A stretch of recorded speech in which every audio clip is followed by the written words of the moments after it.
உலகத்தில் இருக்கிற ஒவ்வொரு முருக பக்தருக்கும் ஒவ்வொரு தமிழருக்கும் இந்த காணொளி வந்து போய் சேரணுங்க. ஏன் சொல்றேன்னு கேட்டீங்கன்னா, 6 முகம் கொண்ட ஒரு முருகர் 12 கரங்களோட ஒற்றை திருமேனியா ஒற்றை கல்லுல எத்தகைய அழகா செதுக்கி நமக்கு கொடுத்துட்டு போயிருக்கிறாங்க நம்ம முன்னோர்கள். ஆனா வழிபடுறதுக்கு ஒரு ஆள் இல்லைங்க. முருகரை வழிபட ஆள் இல்லையான்னு நினைக்காதீங்க.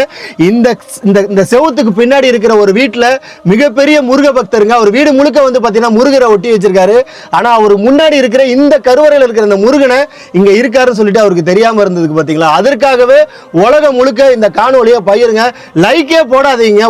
பார்க்குற ஒவ்வொருத்தரும் பகிர்ந்துட்டு போங்க.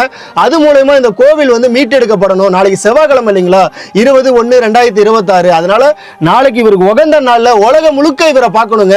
அதுக்கு வழிவகை பண்றது நீங்க தான். பெரம்பலூர் மாவட்டம் பாண்டகபாடி அப்படிங்கிற கிராமத்துல ஊருக்குள்ள போகணும்னாவே இந்த கோவிலை தாண்டி தாங்க போக முடியும். அப்படி இருந்தும் எப்படி இப்படி ஒரு சாமியை விட்டாங்கன்னு தெரியல. கருவறையில எத்தகைய ஒரு அழகா வள்ளி தேவானோட இருந்திருக்காங்க. தேவான இருந்த இடத்துல தான் இப்போ நான் உட்கார்ந்துருக்கிறேன். வள்ளி மட்டும் இருக்கையில தேவான களவாடி போயிடுச்சுன்னு சொல்லிட்டு சொல்றாங்க ஊர்ல இருக்கிறவங்க. இந்த கோவில் வந்து பாத்தீங்கன்னா இந்த அறநிலையத்துறை கட்டுப்பாட்டில் இருக்கிறதும் இந்த ஊருக்காரங்க வந்து சொல்றாங்க. தயவு செஞ்சு இந்த கோவிலை மீட்டெடுக்கணும். பார்க்குறவங்க பகிர்ந்து இந்த கோவிலை மீட்டெடுக்கிறதுக்கு ஒரு நடவடிக்கை பண்ணுங்க. ஒரு தாழ்மையான ஒரு வேண்டுகோளா வச்சுக்கிறேன். அவ்வளோ அழகான ஒரு சாமிங்க. முருகரை தேடி ஊர்வலம் போறாங்க மக்கள். நான் இன்னைக்கு ஒருத்தர் கூட கண்டுக்காம ஒரு சாமி இங்க இருக்காரு. பார்க்க அவ்வளோ கஷ்டமா இருக்கு. பகிருங்க.